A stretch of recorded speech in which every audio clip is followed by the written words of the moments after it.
Assalamualaikum warahmatullahi wabarakatuh. Selamat datang di kedalaman diri, tempat di mana kejujuran menjadi satu-satunya mata uang yang berlaku. Para sahabat suara batin, selamat datang di saluran suara batin.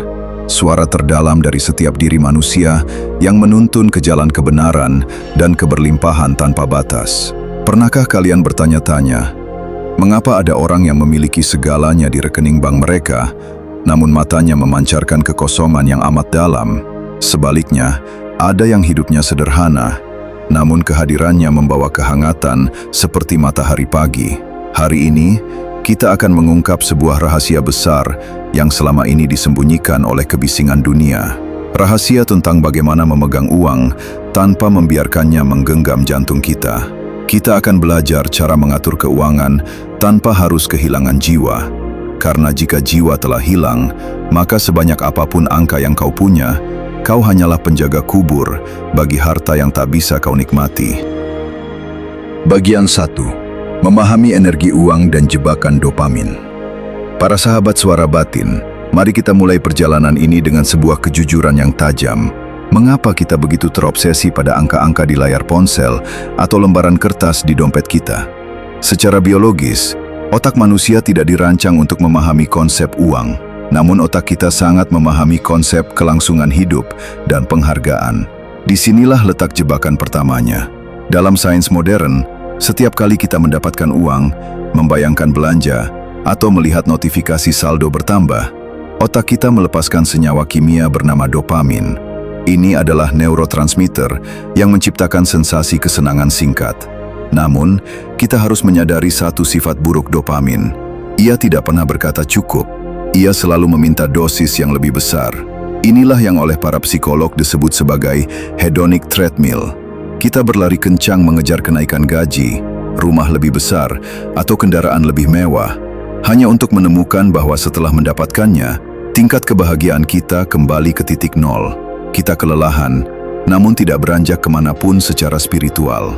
Para sahabat suara batin, jika kita hanya hidup demi dopamin, maka kita sebenarnya sedang membangun penjara emas bagi jiwa kita sendiri. Kita menjadi budak dari reaksi kimia di otak kita sendiri. Namun, mari kita tarik tabir ini lebih dalam lagi ke ranah energi. Dalam tradisi kuno timur, uang tidak dipandang sebagai benda mati.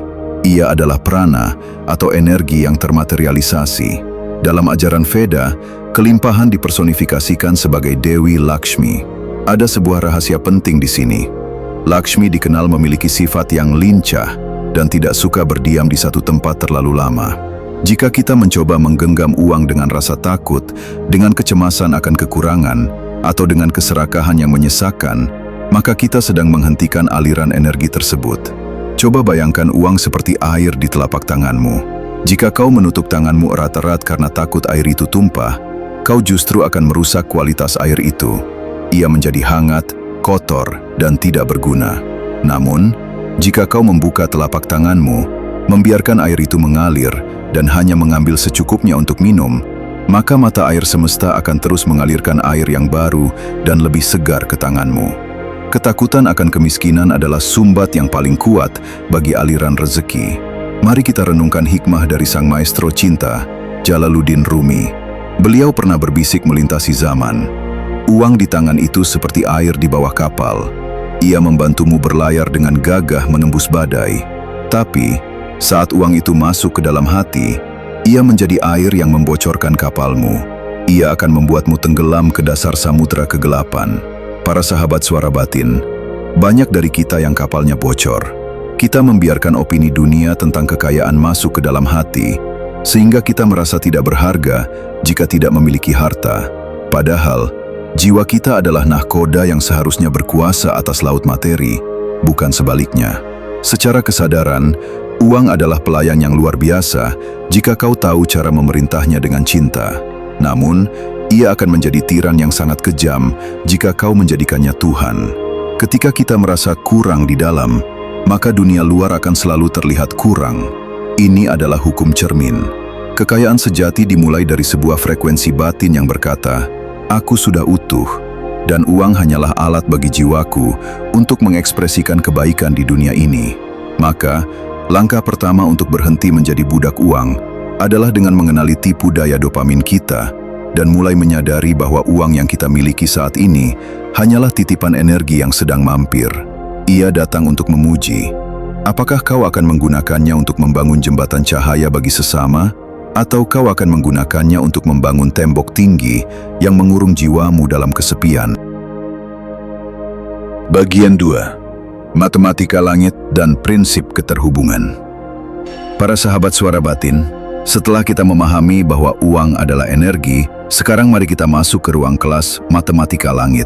Ini adalah logika yang seringkali dianggap tidak masuk akal oleh pikiran ego, namun sangat nyata dalam hukum semesta. Jika matematika dunia mengatakan bahwa 10 dikurang 1 adalah 9, maka matematika langit mengatakan bahwa 10 dikurang 1 bisa menjadi 100, 1000, bahkan tak terhingga. Mengapa demikian? Mari kita lihat dari sudut pandang sains modern, khususnya quantum entanglement atau keterikatan kuantum. Sains menemukan bahwa partikel yang pernah terhubung akan tetap saling memengaruhi, tidak peduli seberapa jauh jaraknya. Di level energi, tidak ada pemisah antara saya, Anda, dan orang-orang di luar sana.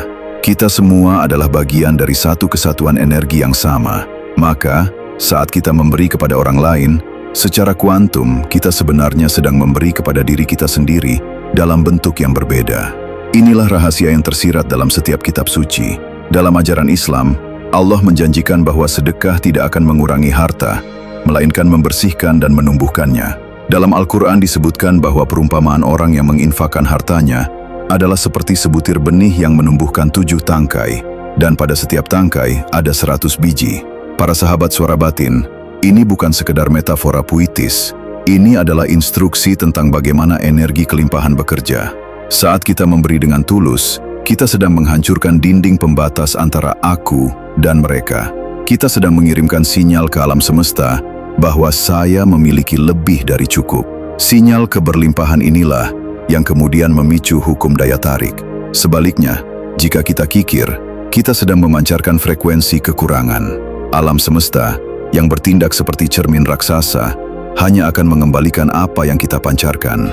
Jika kau merasa takut kekurangan, maka semesta akan memberikan lebih banyak alasan bagimu untuk merasa kurang. Mari kita menoleh sejenak pada ajaran Kristiani tentang prinsip menabur dan menuai. Orang yang menabur sedikit akan menuai sedikit juga, dan orang yang menabur banyak akan menuai banyak juga.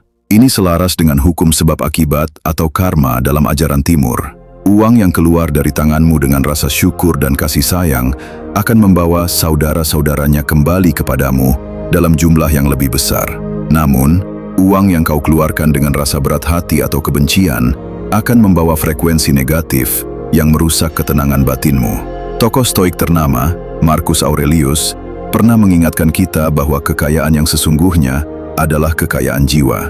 Para sahabat suara batin, saat jiwa kita merasa kaya, kita tidak lagi mengejar uang sebagai validasi diri. Kita mengejar manfaat. Disinilah letak pergeseran kesadarannya. Jadilah saluran, jangan jadi bendungan. Bendungan mengumpulkan air hanya untuk dirinya sendiri, hingga akhirnya air itu menjadi stagnan dan mati. Namun saluran membiarkan air mengalir melewatinya untuk menghidupkan sawah, kebun, dan jiwa-jiwa yang haus. Saluran tidak pernah takut kering, karena ia terhubung langsung dengan sumber mata air yang tak terbatas. Sains modern juga mengenal konsep the giver's glow. Saat kita memberi, otak melepaskan oksitosin, serotonin, dan endorfin, ramuan kimiawi yang menurunkan stres dan meningkatkan kecerdasan kreatif. Dengan batin yang tenang dan cerdas, kita menjadi jauh lebih efektif dalam bekerja dan melihat peluang bisnis yang selama ini tertutup oleh kabut kecemasan. Jadi, memberi bukan hanya baik bagi jiwa, tapi juga sangat cerdas secara biologis dan finansial. Maka, para sahabat suara batin, mari kita praktikkan matematika langit ini.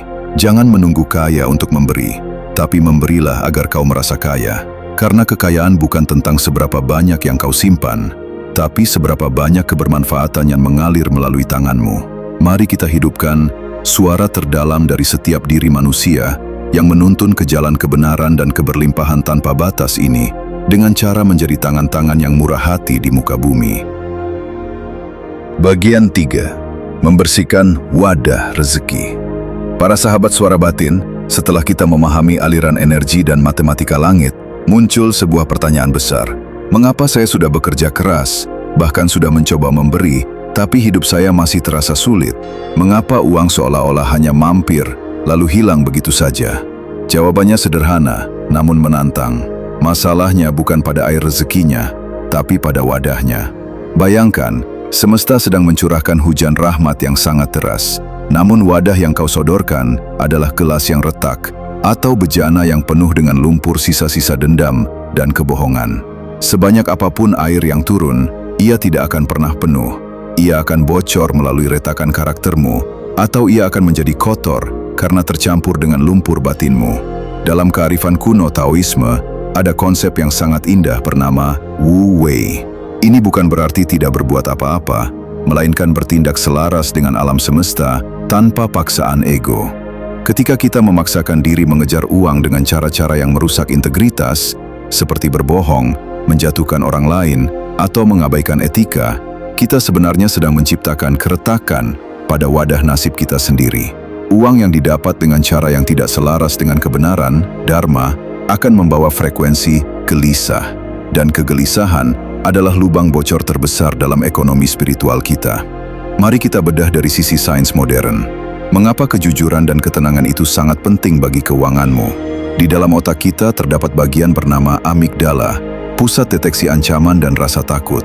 Saat kita hidup dalam kebohongan atau stres yang berlebihan karena mengejar materi, amigdala kita terus-menerus berteriak. Hal ini memicu pelepasan hormon kortisol yang tinggi. Secara biologis, kortisol yang tinggi mematikan fungsi prefrontal cortex, bagian otak yang bertanggung jawab atas ide kreatif, perencanaan jangka panjang, dan intuisi bisnis. Artinya apa? Para sahabat suara batin, saat batinmu kotor dan penuh stres, kau secara teknis menjadi kurang cerdas. Kau tidak bisa melihat peluang emas di depan mata karena pandanganmu tertutup oleh kabut kecemasan. Sebaliknya, orang yang memiliki wadah yang bersih, jiwa yang tenang, jujur, dan berintegritas, memiliki otak yang bekerja pada gelombang alfa dan theta. Di gelombang inilah inspirasi liar muncul. Disinilah solusi-solusi ajaib untuk masalah finansialmu tiba-tiba datang seperti bisikan lembut. Ingatlah pesan dari Bhagavad Gita, engkau berhak atas pekerjaanmu, tetapi tidak atas hasil pekerjaanmu. Ini adalah latihan untuk membersihkan wadah dari karat keterikatan. Saat kita bekerja hanya demi hasil, uang, wadah kita menjadi berat dan mudah pecah. Namun saat kita bekerja sebagai bentuk ibadah dan pelayanan, wadah kita menjadi fleksibel dan luas. Kekayaan bukan lagi sesuatu yang kau kejar, melainkan sesuatu yang tertarik pada kualitas pribadimu.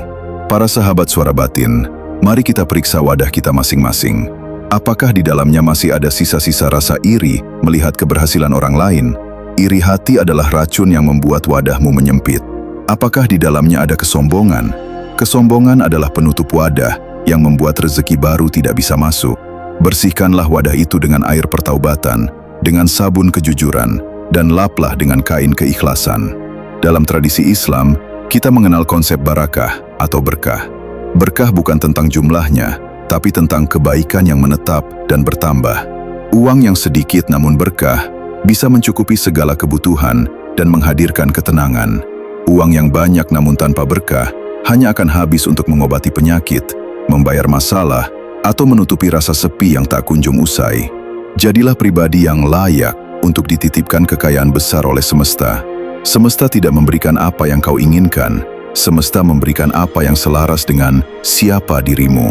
Jika kau adalah jiwa yang penuh integritas, kasih sayang, dan ketenangan, maka keberlimpahan akan menemukan jalannya kepadamu tanpa perlu kau kejar hingga kehabisan napas. Para sahabat suara batin, mari kita mulai membersihkan wadah ini sekarang. Bukan besok, bukan nanti. Mulailah dengan satu kejujuran kecil hari ini. Mulailah dengan memaafkan diri sendiri atas kesalahan masa lalu, agar wadahmu kembali utuh dan siap mengampung samudera kelimpahan yang telah disiapkan untukmu. Bagian 4. Praktik kesadaran dalam mengatur keuangan. Perluasan narasi.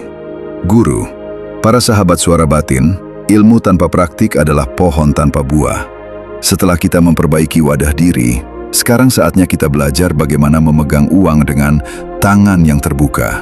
Banyak orang gagal mengelola keuangan bukan karena mereka tidak pintar matematika, Tetapi karena mereka tidak memiliki kesadaran, mindfulness, saat uang itu menyentuh tangan mereka. Dalam sains modern, ada perilaku yang disebut emotional spending, belanja karena emosi. Ketika kita merasa sedih, hampa, atau marah, otak kita mencari pelarian instan untuk menaikkan hormon kebahagiaan. Akibatnya, kita membeli barang-barang yang tidak kita butuhkan hanya untuk mengisi lubang di jiwa kita. Namun, lubang di jiwa tidak bisa ditutup dengan benda-benda materi. Kita harus menyadari bahwa setiap rupiah yang kita keluarkan adalah aliran energi. Apakah energi itu dialirkan untuk membangun masa depan atau hanya untuk membungkam kegelisahan sesaat? Mari kita praktikkan 3 teknik kesadaran finansial yang akan mengubah hubunganmu dengan uang selamanya. Pertama, mindful spending, belanja sadar. Sebelum kau menekan tombol beli atau mengeluarkan dompetmu, ambillah napas dalam-dalam. Tanyakan pada suara batinmu, apakah benda ini menambah nilai pada tujuan hidupku, atau aku hanya sedang mencoba membeli pengakuan dari orang lain? Dalam ajaran Buddha, ada konsep kebutuhan versus keinginan. Saat kita mampu membedakan keduanya, kita sebenarnya sedang membebaskan diri dari perbudakan keinginan yang tak ada habisnya. Ingatlah, kekayaan sejati adalah saat kau merasa cukup dengan apa yang kau miliki, sehingga dunia tidak lagi memiliki kuasa untuk menggodamu. Kedua, the 10% soul tax, zakat jiwa. Secara spiritual, ini adalah bentuk pengakuan bahwa tidak semua uang yang masuk ke rekeningmu adalah milikmu. Ada hak orang lain di sana.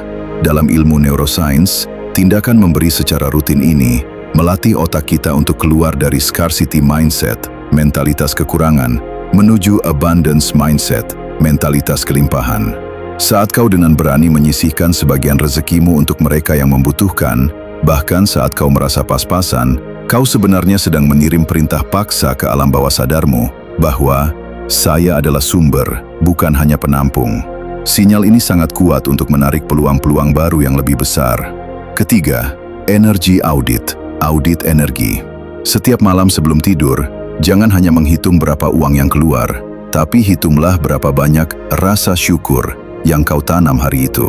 Dalam ajaran Islam, syukur adalah janji pertumbuhan. Jika kamu bersyukur, pasti akan aku tambah nikmatku kepadamu. Secara psikologis, fokus pada rasa syukur mengubah frekuensi otak dari gelombang stres ke gelombang relaksasi. Dalam kondisi rileks, intuisi finansialmu akan bekerja jauh lebih tajam. Kau akan mulai melihat jalan-jalan rezeki yang sebelumnya tertutup oleh kabut kekhawatiran. Para sahabat suara batin, mengatur keuangan bukan berarti kau harus menjadi pelit. Pelit adalah bentuk ketakutan. Bijaksana adalah bentuk cinta. Cintailah dirimu dengan tidak membiarkan dirimu terjerat utang demi gaya hidup. Cintailah masa depanmu dengan menabung, sebagai bentuk penghormatan pada tenaga yang telah kau keluarkan hari ini. Dan cintailah sesamamu dengan berbagi, sebagai bentuk syukur kepada Sang Pencipta. Praktikanlah hal ini secara konsisten. Jangan biarkan angka-angka di buku tabunganmu mendikte detak jantungmu. Ingatlah prinsip, suara terdalam dari setiap diri manusia yang menuntun ke jalan kebenaran dan keberlimpahan tanpa batas. Keberlimpahan itu dimulai dari cara kau memandang satu lembar uang di tanganmu. Jika kau memandangnya dengan rasa syukur dan tanggung jawab, maka satu lembar itu akan menjadi benih bagi hutan kekayaan yang rimbun. Mari kita mulai hari ini. Ambil kendali atas uangmu, jadilah tuan yang bijaksana, dan biarkan uangmu bekerja sebagai pelayan yang setia untuk menyebarkan kebaikan. Dengan begitu, kau tetap bisa memiliki kekayaan di tanganmu, tanpa pernah kehilangan kedamaian di jiwamu. Bagian 5. Menjadi tuan yang bijak dan kesimpulan. Para sahabat suara batin, kita telah menempuh perjalanan panjang dari memahami ledakan dopamin di otak hingga menyentuh keajaiban matematika langit. Sekarang, kita tiba di gerbang terakhir, menjadi tuan yang bijak. Ini adalah titik di mana kau tidak lagi mendefinisikan dirimu berdasarkan apa yang kau miliki, melainkan berdasarkan siapa dirimu dan apa yang kau pancarkan. Pernahkah kalian merenungkan apa yang tersisa dari seorang manusia ketika tubuhnya kembali ke tanah dan hartanya berpindah tangan? Yang tersisa bukanlah saldo banknya, melainkan getaran atau legacy yang ia tinggalkan di hati orang lain. Dalam ajaran berbagai tradisi dunia, kekayaan tertinggi disebut sebagai contentment atau qanaah, sebuah kondisi batin yang merasa cukup. Bukan karena memiliki segalanya, tapi karena tidak membutuhkan segalanya untuk merasa utuh. Secara sains, inilah kondisi homeostasis spiritual. Ketika sistem sarafmu tidak lagi dikendalikan oleh rasa takut akan masa depan atau penyesalan masa lalu, tubuhmu menjadi ruang bagi kesehatan yang prima, dan pikiranmu menjadi medan bagi kreativitas yang tak terbatas. Kita sering berpikir bahwa kekayaan akan memberi kita kedamaian, padahal kebenarannya adalah kedamaian batin adalah magnet terkuat bagi kekayaan. Saat kau tenang, kau cerdas. Saat kau cerdas, kau bermanfaat. Dan saat kau bermanfaat, semesta akan memastikan kau berkecukupan. Para sahabat suara batin, jangan pernah biarkan jiwamu menjadi murah karena mengejar sesuatu yang harganya mahal. Jangan biarkan kejujuranmu terbeli. Jangan biarkan waktu bersama orang tercinta tercuri. Dan jangan biarkan hubunganmu dengan Sang Pencipta terputus hanya demi ambisi yang fana. Sosok bijak Marcus Aurelius pernah berkata, "Kualitas hidupmu bergantung pada kualitas pikiranmu. Maka, kayakanlah pikiranmu dengan ilmu, penuhilah hatimu dengan kasih, dan biarkan tanganmu bekerja dengan keunggulan." Mari kita satukan kembali janji ini dalam diri, bahwa mulai saat ini, uang adalah hamba kita yang setia untuk menebar cahaya. Kita akan menjadi kaya raya, agar kita bisa membangun sekolah, membantu yang lemah, dan memberi makan yang lapar. Namun di saat yang sama, kita tetap menjadi jiwa yang merdeka, yang jika seluruh harta itu diambil kembali oleh sang pemilik hari ini, batin kita tetap tegak dan berkata, "Terima kasih atas pinjamannya, aku tetaplah aku yang utuh." Inilah esensi dari suara terdalam dari setiap diri manusia yang menuntun ke jalan kebenaran dan keberlimpahan tanpa batas. Kebenaran adalah fondasinya, dan keberlimpahan adalah buah alaminya. Kau tidak perlu memilih salah satu, kau bisa memiliki keduanya, asalkan kau tetap menjadi tuan, bukan budak. Para sahabat suara batin, perjalanan ini baru saja dimulai dalam langkah nyata kalian. Jika kajian ini telah membangunkan sesuatu yang tertidur di dalam jiwamu, jangan biarkan ia menguap begitu saja. Praktikanlah kejujuran, mulailah memberi, dan aturlah duniamu dengan penuh kesadaran. Jika video ini bermanfaat bagi perjalanan spiritual dan finansialmu, silakan klik tombol like dan subscribe sebagai jembatan energi antara kita. Mari kita bangun komunitas jiwa-jiwa yang kaya secara batin dan berlimpah secara materi di saluran suara batin ini. Bagikan juga video ini kepada mereka yang sedang lelah mengejar dunia, agar mereka menemukan kembali jalan pulang ke rumah kedamaian. Tuliskan di kolom komentar, "Aku memilih menjadi tuan atas rezekiku dan penjaga bagi jiwaku." Kalimat ini akan menjadi pengingat bagi alam bawah sadarmu setiap kali kau membacanya kembali. Terima kasih telah menyimak dengan hati. Saya pamit, namun suara batin di dalam dirimu akan selalu ada untuk menuntunmu. Sampai jumpa di ruang kesadaran selanjutnya. Wassalamualaikum warahmatullahi wabarakatuh. Rahayu, salam keberlimpahan tanpa batas.